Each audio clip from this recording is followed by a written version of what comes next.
Today we're going to talk about how to turn something that's a tedious chore or something that's anxiety producing into a motivating task. The most important thing to remember is that the vast majority of tasks are not inherently boring or motivating or anxiety producing. How you think about those tasks, how you imagine them to yourself, is primarily what makes that impression. So let's play a game. I'm going to tell you what kind of task to think of, and I'm going to tell you how you're thinking about it. Number one, think of a tedious chore, something you perceive to be tedious. Could be chores around the house, mowing the lawn, doing taxes, whatever it is, tedious chore. Now I'm going to tell you how you think about it.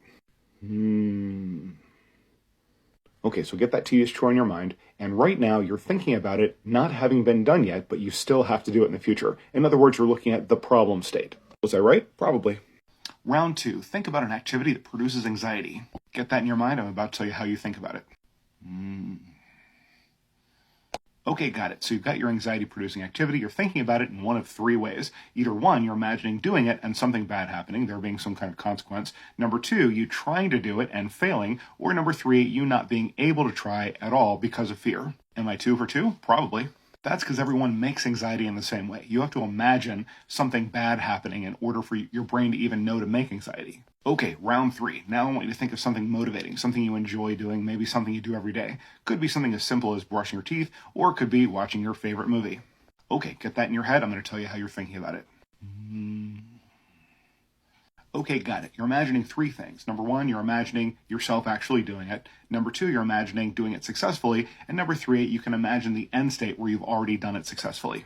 How do I know that? That's how we think about everything that we feel good about. Now, the most important part is that the activities you do are not inherently tedium-producing, anxiety-producing, or motivating. Your brain simply reacts to how you imagine those activities in your mind. So go back to your tedious chore. Have an open mind. We're about to change how you think about it. The beginner way is to imagine that activity in 3 steps. Number one, you preparing to do the activity. Number two, and this is the important step, imagining yourself doing the activity successfully. And then number three, having done the activity successfully and having the benefit of having done it.